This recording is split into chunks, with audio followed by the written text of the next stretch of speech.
नौशर फ़िरोज़ वेझो गुल मोहम्मद बोहियो ॻोठ में नौशर फ़िरोज़ जे कारोबारी शख़्सियत मुश्ताक अहमद बोहियो जे ज़रिए ज़रई फार्म ते लॻल 85 सोलर प्लेटूं, हिकु ट्रैक्टर ऐं ॿियो सामान राति जे 12:30 सभु चोरी यादि करे विया ऐं कुझु ॾींहंनि पहिरियां संदसि हथियारनि जी दुकान तां ताला तोड़े लखे रुपयनि जा हथियार ऐं गोलियूं बि खणी विया। पुलिस कख भञी ॿेड़ो न कयो आहे। वरी राति वॾी वारदात थी आहे। अबड़ा पुलिस अघोर निंड सुतल आहे। बोहिया बिरादरी जो एहतजाज हिन मौक़े ते मीडिया सां ॻाल्हाईंदे मुश्ताक बोहियो चयो त चोर पंहिंजा नाला बि ॿुधाए विया आहिनि। हिकु मुनवर ख़ासि कली ॿियो इकबाल खोसो, पर पुलिस का बि कार्रवाई न कई आहे।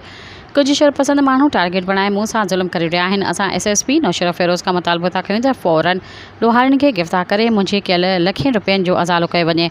अॻ में बि मुंहिंजी दुकान में लखें रुपयनि जा हथियार गोलियूं चोरी करे विया, पर पुलिस कख भञी ॿेड़ो न आहे कयो। जेकॾहिं इंसाफ़ न मिलियो त नेशनल हाईवे बंदि कंदासीं। उनजी ज़िम्मेवारी इंतिज़ामिया ते हूंदी।